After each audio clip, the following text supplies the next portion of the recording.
Hello and welcome back to 442. My name is Ryan and it's a pleasure to be back on the channel again. And it's a bit of a difficult subject to be talking about, I suppose, if you're down in that bottom three, if you're a championship fan, or even one of those fans of the clubs down at the bottom of the league this season, because it's been a strange season. And as just like, well, last season, all three promoted sides are going straight back down again. And it's my job to have a look through this and think, why is this happening?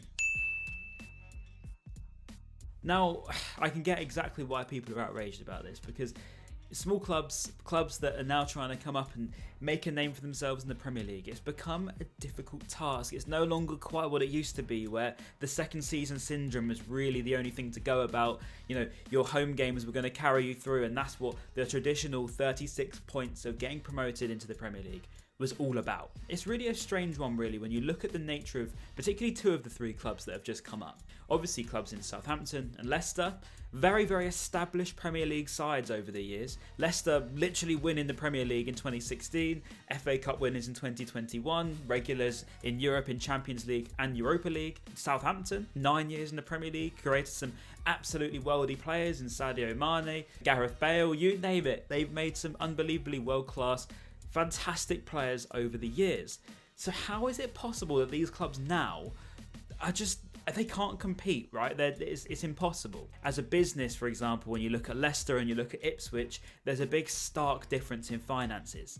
And Leicester, as we all know, are financially in a lot of trouble. They've actually faced a lot of problems with PSR rulings in the recent years. Obviously being forced to sell their star man in 𝗘𝗫𝗧𝗏𝗧𝗏 for 30 million as their promotion this season. It's a hard one to get off the bat from, you know. You've just had a massive points deduction. Things are, you know, they're stacked against you from the get-go. And as for Southampton, on the other hand, well, let's put it this way. Their squad just is not good enough to be in the Premier League, right? I don't think anyone can really argue with that. They're on 9 points at the moment, and they're very much on course to definitely beat that Derby record for all-time lowest record points in the Premier League season. And to be honest, if you watch them play, you would not be surprised at all. There is one thing that all three of these sides do have in common, and that is their expansive style of play, the way they like to play football, particularly if you base it on their championship seasons last season. It has to be said, especially in Southampton's case, the reason they're going down is one, because they're not good enough, and two, because their players simply cannot play the football that they try and do, right? That's not up for debate. We all saw it under Russell Martin. They brought in 𝗬𝗓 and arguably made it worse. And that's really the story of their entire season. Giving away cheap goals and realistically not really being in games anywhere near enough to be able to compete at the top level. The difference, however, then when you look at a club like Ipswich, and this is the one that I wanted to maybe focus the video around a little bit more. Now, Ipswich are a fascinating club because they've come up back-to-back seasons. They've had a double promotion. They've spent 130 odd billion pounds. And realistically, if you look at that from an outside looking in, it's a lot of money, right? Of course it is. But at the same time, you've also got, what, 2 generations of squad, 2 leagues level of squad to then have to replenish, and rightly so. However, there's a big difference perhaps in how Ipswich have done it versus how Southampton and Leicester have. Now, Ipswich are, you know, no real Premier League background, barring 22 years ago, and, you know, it's changed a little bit since then, as we all know. But you would argue that, you know, realistically, of every other club, the other 17, you would say, in the Premier League, they're the only ones that have really put up a fight in looking like they're going to be anywhere near the rest of those clubs. And it begs the question, why? Why are they nowhere near these clubs? They spent 150 million. Maybe they can compete with other clubs in the Premier League.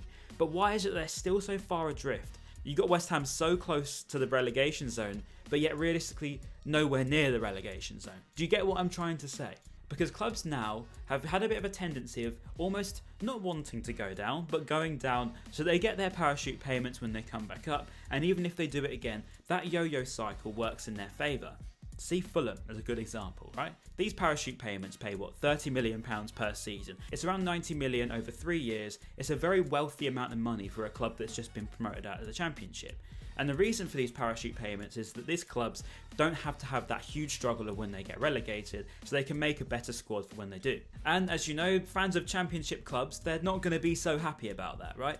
Because realistically, every single club that's coming down have effectively got more money, more budget, better players, and are going to come back up again. And that's what we're seeing this season, last season. It's the same three clubs. When you look in the Championship, you've got Leeds, Burnley and Sheffield United all coming back up again. And as we knew before the season started, you could have made them predictions and not been too far off. And whether Leeds do or don't come up, the point remains that three of those clubs have all been in the Premier League within the last 5 years.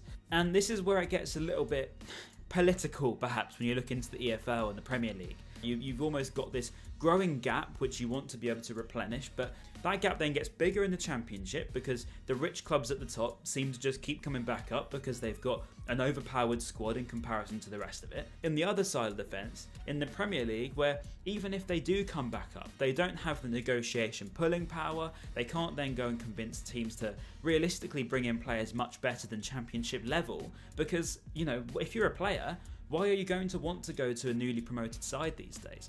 You know that you can get a move to Bournemouth, Fulham, Brighton, Brentford, and realistically all of these sides are going to be quite comfortable and stable in staying in that level. But then let's talk about the Ipswich point of view, right? Because Ipswich are very well run. They've done this the right way. In fact, the money that they've made with all these promotions and getting promoted, obviously now in the Premier League, spending that money is considerable, but they're still making a training ground. They're investing their money into new recruitment and they're starting to become this data-driven side. And realistically, that's what you now have to be able to compete at the top level.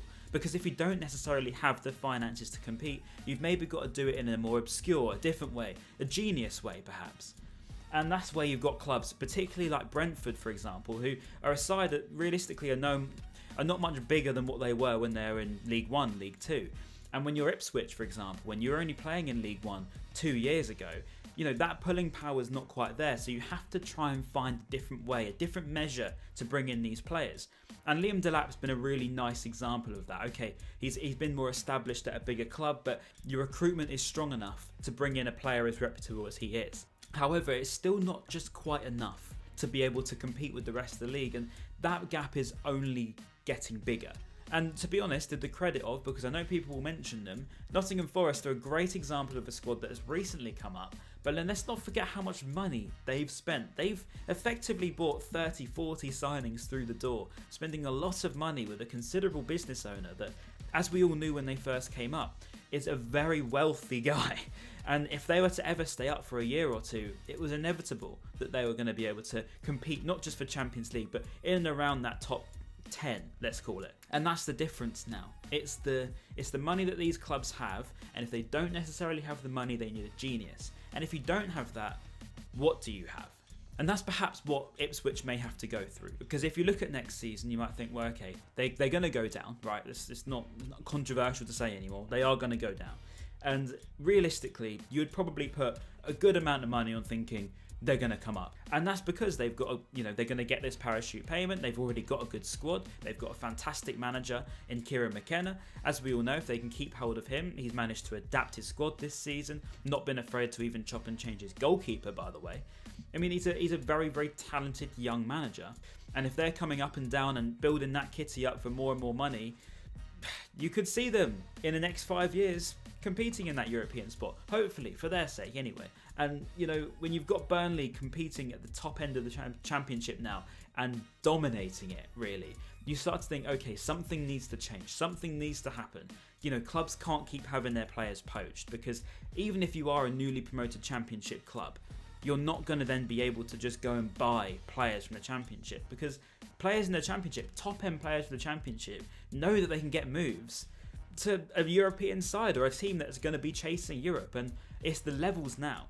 And because these clubs aren't being relegated, the 17th and upwards, they're all getting stronger every single year, every single time this happens. And let's remember, before last season, the last time that all three promoted clubs actually went straight back down again was 1997-98 season.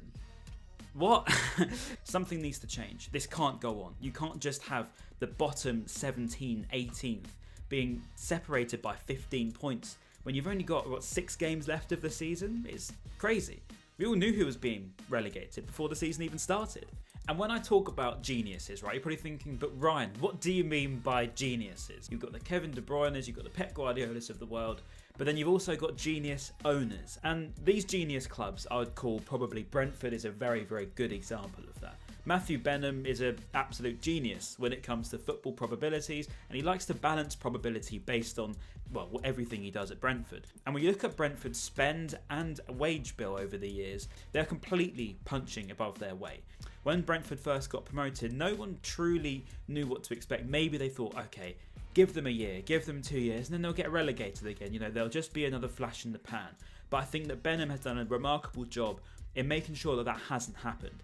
And Benham, much like Tony Bloom, has done a very similar thing at Brighton. Again, a club that's a very small club, but completely changed the dynamic of that based on data-driven analysis, based on player recruitment that's out of this world, and algorithms. Basically watching football through computers. And this is really just how football is now, right? And I think Ipswich are trying to do a nice similar type of thing with their data-driven analysis, trying to bring in young players and trying to do things the right way. At the end of the day, the money will always win, because no matter what players you bring in, no matter what obscurities you want to bring in, and no matter what genius manager you would like to try and change the dynamic, if they haven't got the money financially, they can't compete. And the big clubs will, unfortunately, poach them away from you. And that's how it is. So there we have it. Parachute payments, quality of squads, recruitment, a lot of things to be taken away from this video. A lot of things that maybe could even change on the back of the video. We'll see what happens. I'm just joking.